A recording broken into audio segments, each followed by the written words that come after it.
Hello friends, exercise 9.4 से question number 2 करेंगे।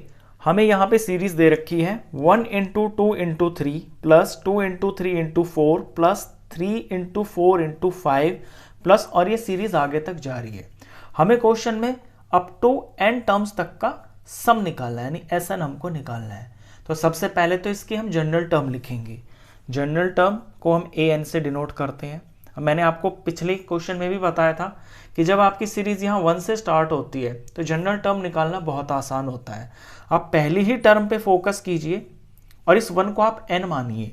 तो यहाँ आपका ये n हो गया है 1। अब इससे अगला जो है मल्टीप्लाई में 2 लिखा हुआ है ना, तो 2 1 से एक एक्स्ट्रा है, यानी यहाँ इसके साथ में मल्टीप्लाई है n प्लस में 1। अब इसके आगे 3 लिखा हुआ है। 3 को जब 1 से रिलेट करते हैं तो ये जो 3 है ये 1 से 2 एक्स्ट्रा है, तो यानी यहां पे मल्टीप्लाई में n प्लस 2 हो गया। ऐसे आप जनरल टर्म निकालते हो 1 को देख के। अब ये सारी चीजें इसी तरह से हैं। यहां पे जो है उससे एक एक्स्ट्रा यहां पे है और फिर उससे 2 एक्स्ट्रा यहां पे है। जो यहां पे 3 है इससे एक एक्स्ट्रा 4 यहां पे है और 2 एक्स्ट्रा यानी प्लस 2 ये यहां पे है। तो ये सब की सब जो टर्म्स हैं उनकी जनरल टर्म ये हो गई है। जनरल टर्म को थोड़ा सा सिंप्लीफाई करते हैं तो n into n n square हो गया और n इंटू 1 ये प्लस में n हो गया। इन दो ब्रैकेट को मैंने सॉल्व कर लिया। n प्लस 2 को मैंने यहां साथ में लिख लिया। अब ये मेरी बाइनोमियल टू बाइनोमियल प्रोडक्ट करना है तो पहले n स्क्वायर को लूंगा और ये सारा ब्रैकेट लूंगा। जैसे आप 7th क्लास में सॉल्व करते हैं सेम वही है। अब यहां n को लूंगा प्लस n और इस ब्रैकेट को ले लेंगे n प्लस 2। सॉल्व करते हैं n square into n n cube हो गया प्लस n स्क्वायर इंटू 2 ये 2n स्क्वायर हो गया। यहाँ n इंटू एन प्लस का n स्क्वायर हो गया, n into plus 2 plus 2n हो गया। लाइक टर्म्स को देखिए, n क्यूब एक ही है यहाँ पे और n स्क्वायर यहाँ पे 2 है, 1 ये 1 कोफिशिएंट और ये 2, तो ये 3 हो गया 3n स्क्वायर और n की टर्म एक ही है प्लस 2n। बस इसके आगे तो आप सॉल्व कर नहीं सकते। तो इस तरह से जनरल टर्म बना के और उसको आपको सिंप्लीफाई करना है।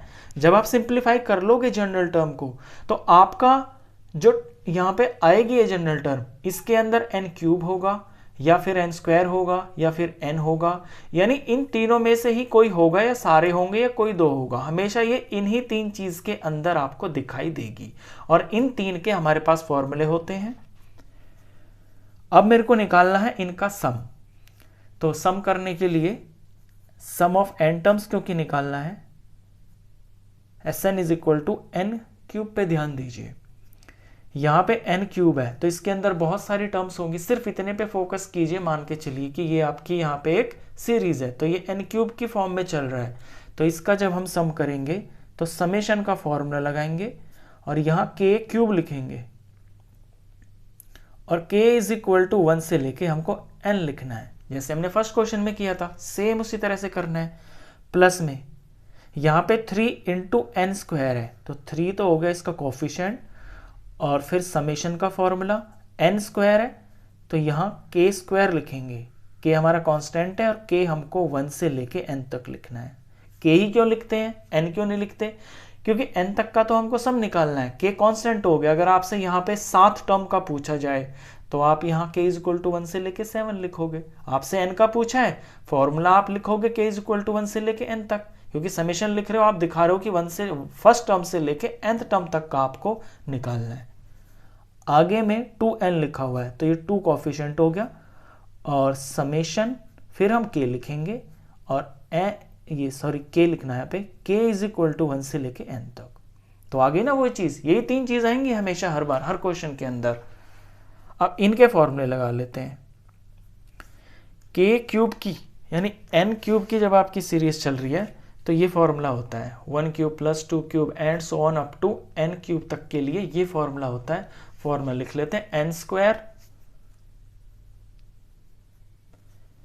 इंटू में n प्लस 1 का होल स्क्वायर अपॉन में 4।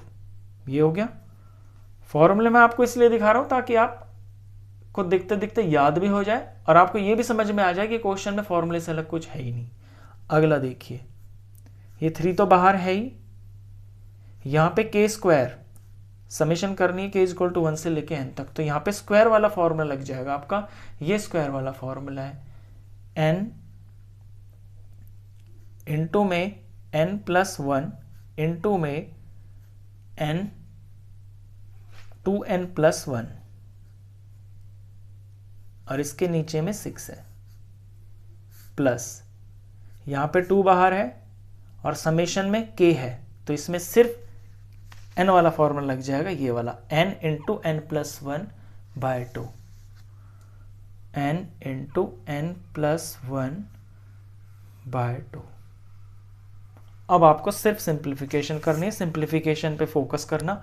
यहाँ पे 3 टर्म्स दे रखी हैं, तीनों टर्म्स में मैं इसमें कुछ कॉमन देख रहा हूँ, n+1, n इंटू n+1 और यहाँ पे n इंटू n+1, इसकी तो पावर 2 बाहर है, यानी n इंटू n+1 तो मेरे को ऊपर न्यूमरेटर में तीनों जगह पे दिख रहा है।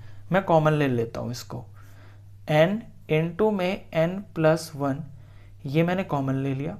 अब नीचे में देखिए, नीचे में यहाँ तो 4 लिखा हुआ है, यहाँ पे 6 लिखा हुआ है, यहाँ पे 2 लिखा हुआ है। अगर मैं चाहूँ तो 2 को मैं कॉमन भी ले सकता हूँ, लेकिन मैं नहीं लेता हूँ क्योंकि यहाँ मेरे को ये कटते हुए दिख रहे हैं, तो मैं यहाँ काट ही लेता हूँ। पहले 2 से 2 कट गया, यहाँ पे 3 से ये 6 कट गया, 3 1 जार और 3 2 जार। अब मेरा कुछ भी कॉमन नहीं रहा क्योंकि यहाँ तो 1 ही बन गया ना, तो इसको तो मैंने सिंप्लीफाई करके यहीं आसान बना लिया। तो सिर्फ n इंटू n+1 में कॉमन बाहर ले रहा हूँ। अब जो बचता जा रहा है तीनों टर्म में वो बारी बारी से लिखूंगा। यहाँ n स्क्वायर में से n ले लिया तो n बच गया, n+1 के होल स्क्वायर में से n+1 ले लिया तो एक बार n+1 बच गया, और नीचे में ये 4 है। इधर आइए, प्लस ये n+1 बाहर है, यहाँ 2n+1 बच गया, 2n+1 और नीचे में ये 2 बच गया, प्लस में यहाँ पे n इंटू n+1, यही आपका बाहर आ गया, ये रहा, तो यहाँ कुछ नहीं बचा, नीचे 1 है तो ये 1 जार बच गया। थोड़ा सा लिखते वक्त सावधानी आपको रखनी होगी। अब आगे देखिए, n+1 ये सेम टू सेम, यहाँ 3 टर्म्स हैं तो तीनों के यहाँ पे डिनोमिनेटर्स मेरे को अलग अलग दिख रहे हैं, तो इनका मैं एलसीएम ले लेता हूँ। 4 का, 2 का, 1 का, इनका एलसीएम आएगा 4, तो 4 तो सारे के नीचे आ जाएगा। 4 को 4 से डिवाइड करेंगे 1 आएंगे, 1 और 1 को फिर ऊपर से मल्टीप्लाई करेंगे तो जो है वो सेम आएगा, तो n+1। 4 को 2 से डिवाइड करेंगे 2 आएगा, और 2 की फिर इस ऊपर वाले नंबर से मल्टीप्लाई करनी है, तो 2 मैंने बाहर लिख लिया क्योंकि 2 टर्म्स है तो इनको मैं ब्रैकेट में लिख लेता हूँ, 2n+1 प्लस 4 को 1 से डिवाइड करेंगे 4 आएगा, और फिर 4 को ऊपर 1 से मल्टीप्लाई करेंगे तो 4 आएगा। एक एक स्टेप में करके दिखा रहा हूं ताकि आपको ये आसान लगे। अगर फ्रैक्शंस की एडिशन में किसी को दिक्कत हो तो वो भी यहाँ पे समझ सकता है। एलसीएम को डिनोमिनेटर से डिवाइड किया जाता है, जो आता है उसको न्यूमरेटर से मल्टीप्लाई किया जाता है। अगला स्टेप देखिए, n इंटू n+1।